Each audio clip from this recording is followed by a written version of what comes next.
Hello from the Hispanic Society of America, and thank you for joining us as we continue to celebrate the women employees of the museum and library whose work has helped advance the scholarship of Hispanic art, literature, and culture.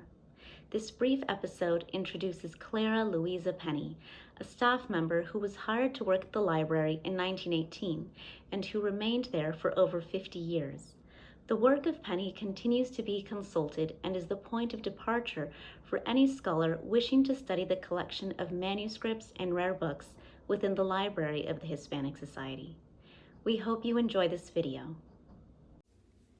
Clara Louisa Penney was born in Clifton, Maine in 1888. Her formative years were spent studying at the Cambridge Latin School in Boston. In 1912, she graduated from Simmons College, a university for women from where Archer Huntington, founder of the Hispanic Society, sought future employees who were to comprise the foundation of his institution. Prior to joining the Hispanic Society, Penney's resume was already impressive. She had worked at the universities of Maine, Harvard, Brown, MIT, and at the most prestigious libraries within the United States, such as the Library of Congress in Washington, D.C., and the New York Public Library. With such experience, Huntington had no doubts about employing her immediately upon her interview in 1918.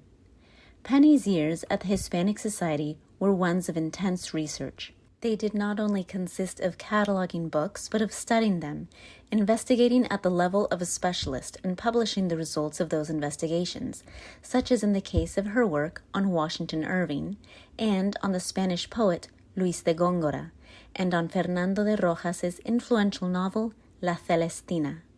Many critics praised Penney's work. Among them were the professor Homero Ceris, a student of the Spanish philologist Ramón Menéndez Pidal, and Antonio Rodríguez Moñino, a renowned expert in Hispanic literature and art, who also lectured at Berkeley University. Like many of her colleagues at the Hispanic Society, Penney traveled to Europe on numerous occasions.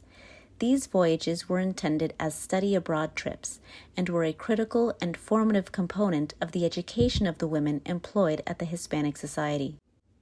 For Penney, these trips allowed her to access resources at the most important libraries in Spain, Portugal, and various European cities, including London and Edinburgh.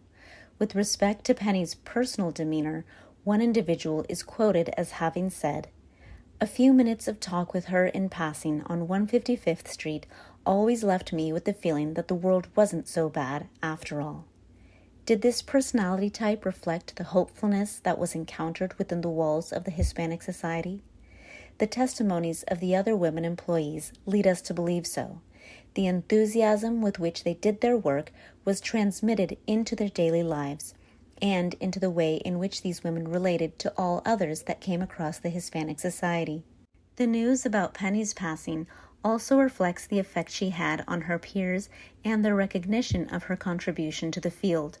The Spanish newspapers, for example, lamented the loss of a great friend of Spain, of one who was, quote, enamored of its culture and its history, and a prolific defender of the Hispanic reality, end quote. The Hispanic Society awarded Clara Louisa Penney for her dedication. She was bestowed with 2 medals, the Mitre in 1937 and one for art and literature in 1953. We hope you enjoyed this video. Please join us again next time.